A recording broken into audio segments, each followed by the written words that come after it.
Bismillahirrahmanirrahim. Donc, on continue notre renforcement des sciences de la vie et de la Terre au niveau de la chaîne SVT plus Karbal sur YouTube. Donc, abonnez-vous à cette chaîne pour qu'on continue, Inch'Allah, dans les conditions du virus de Corona. Donc, essayez de rester à la maison et d'étudier, de voir les vidéos donc des cours SVT.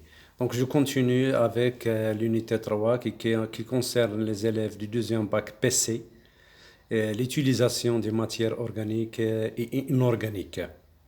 Avec bien sûr cette photo de la Terre, du globe terrestre. Donc vous voyez deux côtés, le côté donc qui est positif et le côté donc néfaste, que le globe terrestre subit à cause bien sûr de la pollution.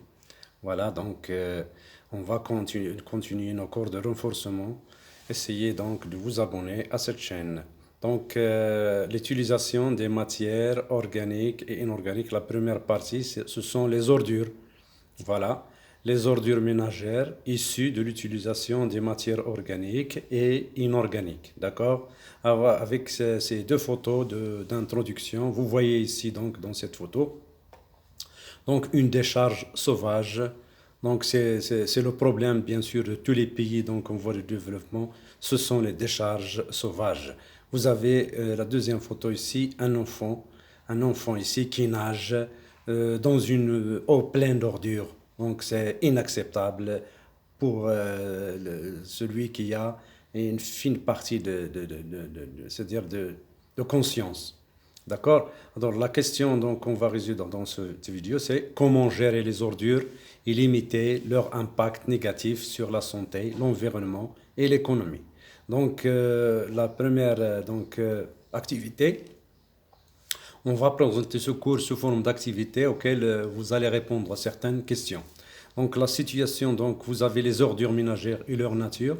On vous présente les documents. Donc, le document 1 représente la composition des déchets marocains. Regardez donc ici, voilà, les couleurs donc désignent donc le type d'ordure et avec le pourcentage. Pour le document, donc répartition de la production des déchets ménagers urbains par région, pour le document 2, donc la répartition de la production des déchets ménagers urbains par région. Regardez donc le tableau, vous avez les régions, Oued Dahab, El Gouira, etc. jusqu'à Tanger et Tétouan. Donc selon la population de chaque région et les déchets ménagers donc produits par kilogramme par habitant par jour, d'une part, et en tonnes par jour. D'accord? Ça, c'est pour le document 2. Pour le document 3, vous avez l'évolution de la production des déchets ménagers au Maroc. C'est une estimation depuis 2014, l'année 2014 jusqu'à 2030. Donc, vous avez donc voilà, un accroissement donc, de la production qui a déjà commencé depuis longtemps.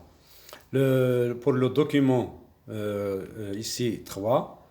Le document 3, c'est voilà, l'évolution donc, du matière donc, recyclée, les matières recyclées, donc le plastique, le papier, le carton, le verre, la ferraille, le caoutchouc, l'aluminium, donc la quantité recyclée et avec le pourcentage donc recyclé. Donc chaque matière donc a un pourcentage donné avec la création bien sûr de 70 000 emplois générés en 5 ans grâce au recyclage des déchets. Donc ça, c'est pour le document. Le travail à faire. Voilà le travail à faire. Alors, la première question, quelle est la caractéristique des déchets marocains? Document 1. Deuxièmement, définir les ordures ménagères. Qu'est-ce qu'une ordure ménagère? Troisièmement, à partir du document 2, 3 et 4 et de vos connaissances, petit a, quelles sont les causes de la variation de la quantité des ordures ménagères selon les régions du Maroc? B. Quelle est la cause de l'augmentation de la production des déchets ménagers au Maroc? Et C. Quel est l'intérêt, voilà, quel est l'intérêt économique des ordures ménagères, bien sûr. D'accord? Donc ça, c'est les questions auxquelles on va répondre. Alors, premièrement, quelle est la caractéristique des déchets marocains? Donc, il faut voir le document 1. Alors, le document 1, regardez, donc prenez-le ici. Vous observez donc que les matières organiques donc présentent un pourcentage élevé, regardez 65%, c'est-à-dire entre 50 et 70% des déchets ménagers. Donc, les déchets ménagers sont constitués de matière organique avec donc les autres, donc comme le plastique, le verre, des taux moyens donc faibles. Donc, voilà, des taux moyens à faibles. Et voilà, d'accord? Donc, donc la caractéristique, c'est qu'ils sont riches en matière donc organique. Donc, la première question donc c'est la caractéristique. Vous écrivez ça. La caractéristique des déchets marocains, c'est qu'ils contiennent un grand pourcentage de la matière organique, 65%. Et donc, c'est une matière qui peut être décomposée. Donc, elle est susceptible à la décomposition et à la fermentation. Voilà. Donc, ça, c'est pour la première question. Arrêtez la vidéo et recopiez la réponse. D'accord? On revient donc à la deuxième question. La deuxième question, qu'est-ce qu'il nous dit? Je rappelle que ces questions, donc, c'est la même méthode que utilisée pour donner les examens donc, nationaux. Donc, définir les ordures ménagères. Donc, c'est quoi une ordure ménagère? Donc, alors, la définition, regardez, c'est quoi? La définition des ordures ménagères, c'est l'ensemble des ordures résultant des activités ménagères des familles, mais aussi des activités des restaurants, des hôtels et des boutiques commerciales. Ces ordures sont ramassées soit par la méthode traditionnelle, c'est ce qui se produit chez nous et chez tous les pays, la plupart des pays en voie de développement, ou les méthodes du tri. Alors le tri, donc la sélection, incluse dans le cadre des services publics, c'est-à-dire les services communaux. D'accord? Je récapitule.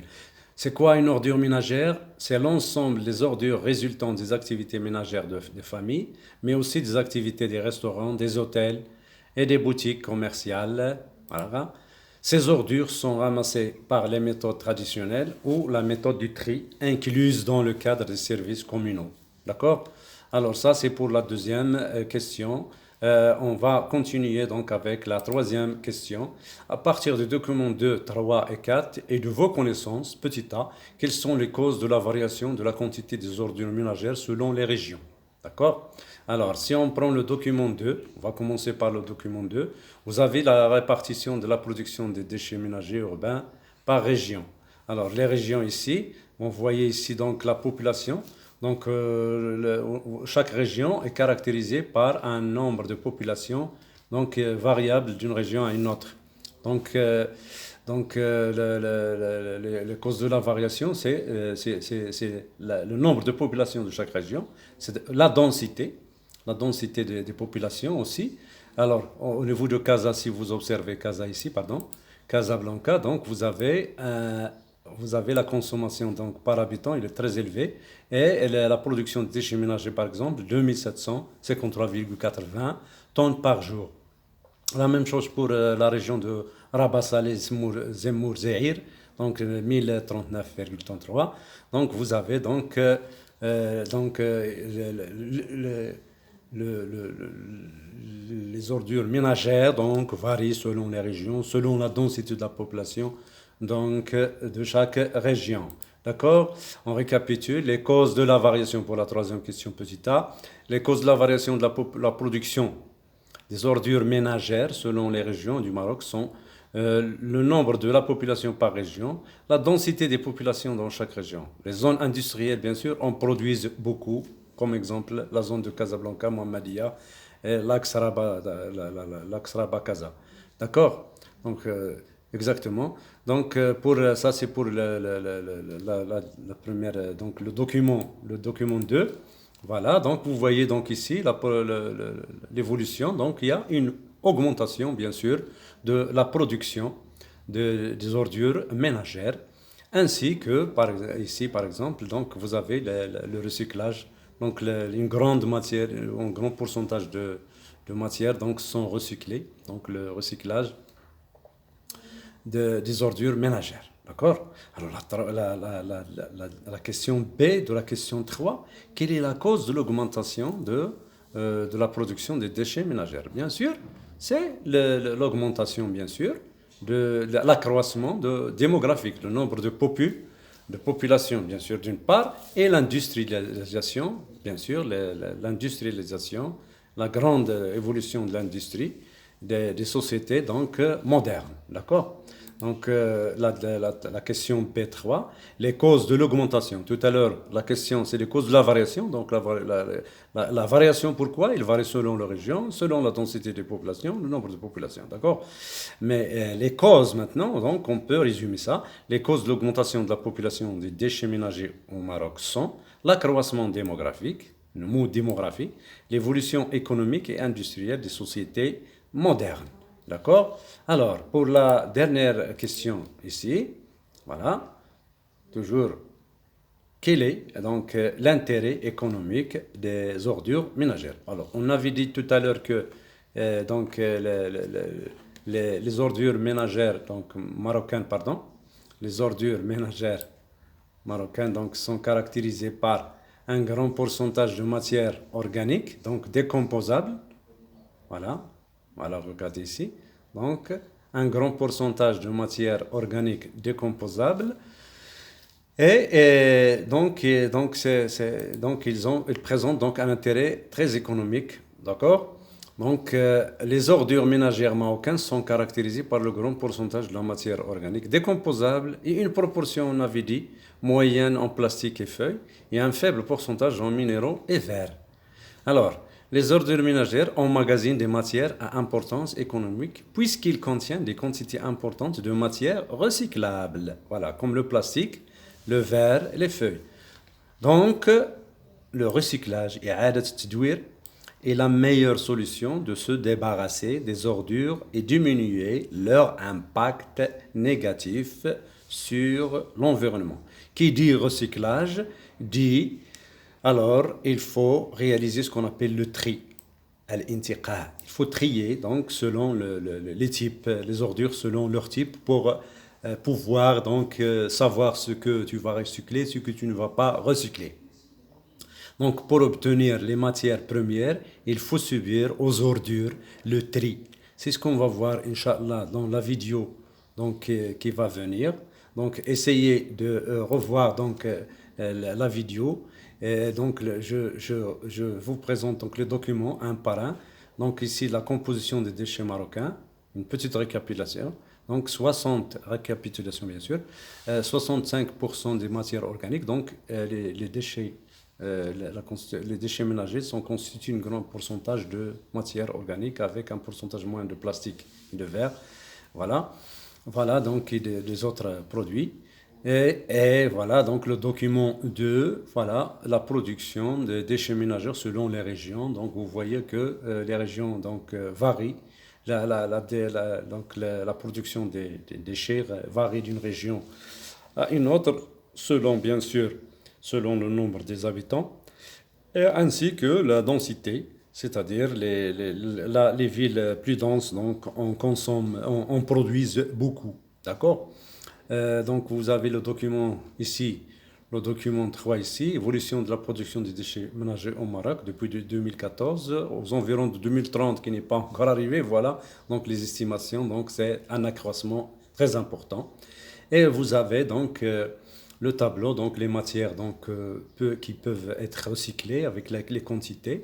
Donc vous voyez donc le pourcentage donc, des matières donc, recyclées. Donc chaque matière donc, a un pourcentage de recyclage. Donc ce qui montre donc l'intérêt économique bien sûr de ces déchets. Donc revoir la vidéo, écrire les questions, revoir les documents, essayer de travailler. Abonnez-vous à la chaîne SVT+, Kerbal toujours. Vous n'aurez Inch'Allah que du nouveau. Bon courage à tout le monde.